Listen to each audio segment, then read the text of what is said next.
Chapter 1. He'd been branded like a steer. Los Angeles police detective Desi Nimmo leaned in to examine the wound. She held her breath out of force of habit, although she'd already taken the precaution of daubing her nostrils with VapoRub. Under the raw, festering mess, the injury on the man's upper left buttock had a discernible shape. Oval, maybe 3 inches by 2 inches big, with a horizontal line across the center. Curious. She snapped a picture of it with her phone. Hector, the coroner's tech, pointed to a red streak like a comet trail on the man's hip before replacing the bandage. "Looks like the wound went septic," he said. Desi ran her eyes over the full length of the body. Male, white, 25 to 35 years old, dressed in a fashionable shirt and jeans, polished loafers.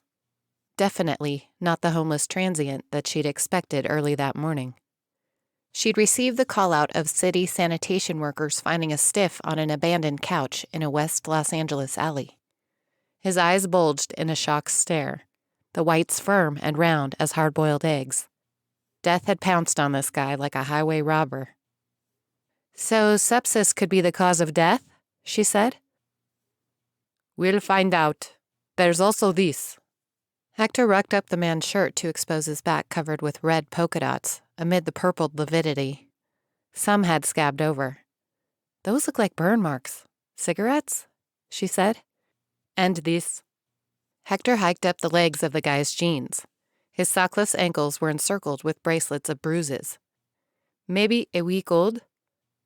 "Wrists?" Hector picked up the arms. They displayed the same pattern of contusions. He'd been tied up, branded, burned, tortured. But he'd been walking around for a while with the wounds. "ID?" "He's a John Doe. No wallet or phone on him," Hector said. It was a complicating factor, but this was a guy who would be missed sooner rather than later. His identity would turn up. "Time of death?" 6 to 8 hours ago, give or take. He was likely running a fever when he died, which makes body temp a little hard to gauge. He died here on the couch. No visible signs of drug use. "Detective Nimmo?" She wheeled toward the baritone voice that boomed behind her. Cheap, mud-colored suit. Lightly salted hazelnut hair combed back. "Cop." He stuck out his hand. She shook it warily. Who the hell was this? "Fin McNab. Fin. Transferring to West LA with the new DP today. The lieutenant asked me to come over and assist. I've been a murder cop for the past 7 years. Newton." Desi knew he'd added the last part to emphasize his bona fides. Newton Division had a handful of homicides per month, as compared to West LA's handful of homicides per year, if that. The implicit put-down scraped her. "It's under control," she said. "No assistance needed. It'll be up to the slice and dice to determine if there's anything to investigate." The lieutenant had mentioned they were getting a new guy at the previous week's squad meeting. She'd also said he'd be a floater, that Desi, as the major crimes detective in the bureau, could assign him where needed. And that wasn't here. McNab craned his neck to take in a vertical view of the victim's back as the coroner's tech lugged it onto a gurney and into the waiting body bag.